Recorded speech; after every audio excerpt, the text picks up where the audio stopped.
বাহানা নয়, স্বেচ্ছায় রক্তদান করুন। গ্রীষ্মকালীন রক্ত সংকট মেটাতে স্বেচ্ছায় রক্তদান শিবির পাণ্ডবেশ্বরে। দান করাটা ভারতীয়দের সংস্কৃতি। অন্নদান, বস্ত্রদান, ভূমিদান সহ নানানভাবে ভারতীয়রা দান করে থাকেন। আরেকটা দান রয়েছে যে দানটি একটি মুমূর্ষ রোগীর প্রাণ ফিরিয়ে দিতে পারে, সেই দানটি রক্তদান। রাজ্য জুড়ে চলছে গ্রীষ্মকালীন রক্ত সংকট। সেই গ্রীষ্মকালীন রক্ত সংকট কিছুটা হলেও মেটাতে এদিন পশ্চিম Bardhaman Pandabeswar voluntary blood donors ফোরামের পরিচালনায় পাণ্ডবেশ্বর শিশু ভারতী বিদ্যা মন্দির বিদ্যালয়ের সহযোগিতায় আসানসোল জেলা হাসপাতাল ব্লাড সেন্টারের রক্ত সংগ্রহে গ্রীষ্মকালীন রক্ত সংকট মেটাতে এদিন রবিবার পাণ্ডবেশ্বর শিশু ভারতী বিদ্যা মন্দির বিদ্যালয়ে স্বেচ্ছায় রক্তদান শিবিরের আয়োজন করা হয়। আজকের রক্তদান শিবিরে মহিলা পুরুষ মিলে 30 জন রক্তদাতা স্বেচ্ছায় রক্তদান করেন।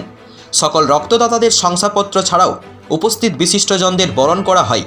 পরিচালকদের তরফে সমাজের সকল স্তরের মানুষদের আহ্বান জানানো হয় মুমূর্ষ রোগীদের প্রাণ ফিরিয়ে দিতে, গ্রীষ্মকালীন রক্ত সংকট মেটাতে আসুন সকলে কাঁধে কাঁধ মিলিয়ে স্বেচ্ছায় রক্তদান করি।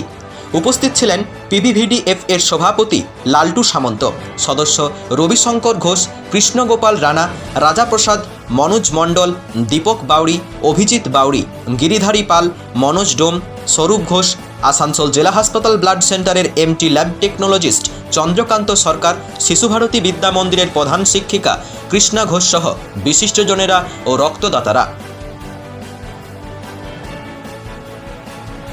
সকলেই জানেন যে আমাদের প্রিয় সদস্য, আমাদের ভাই, 22 বছরের তরতাজা যুবক আকাশ আচার্য এখনও কিন্তু লড়াই চালিয়ে যাচ্ছে। ওর যে ভয়াবহ দুর্ঘটনার কবলে পড়েছিল, এখনও কিন্তু ও রানীগঞ্জের আনন্দলোক হাসপাতালে এখনও ওর চিকিৎসা চলছে। এখনও ওর সুস্থ হতে প্রায় 6 মাস থেকে 1 বছরের সময় লাগবে।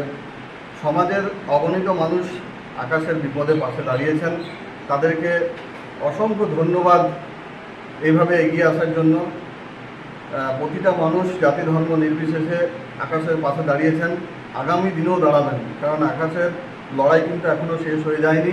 ওই ছেলেকে সম্পূর্ণ সুস্থ করে বাবা মায়ের হাতে ফিরিয়ে দিতে হবে এবং সমাজের বুকে ফিরিয়ে দিতে হবে, যাতে আবার ও মানুষের বিপদে দাঁড়াতে পারে। তাই আপনাদের সকলের কাছে অনুরোধ, অবশ্যই যতদিন না ও সুস্থ হচ্ছে সবাই কিন্তু আকাশের পাশে দাঁড়াবেন। ধন্যবাদ। আজকে রক্তদান সম্পর্কে আপনাদের বক্তব্য। নমস্কার জানাই। প্রথমেই বলি, রক্তদান জীবনদান, রক্তদান মহত্ব।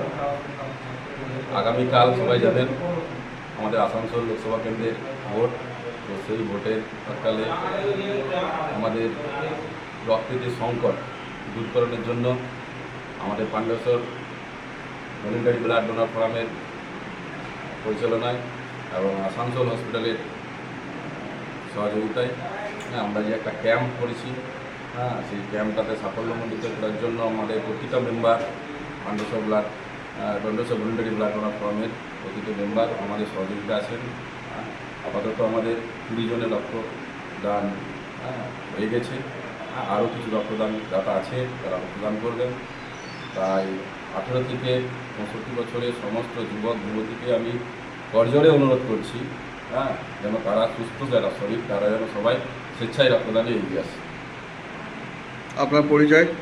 আমি মনোজ মণ্ডল, আমার লাউদোয়া শিশাবাড়ি, আমি পাণ্ডবেশ্বর ভলেন্টারি ব্লাড ডোনারের একজন ক্ষুদ্রতম মেম্বার। ধন্যবাদ। পাণ্ডবেশ্বর থেকে বিপিন পাল ও Rakesh Lahar report, Bangla MM news.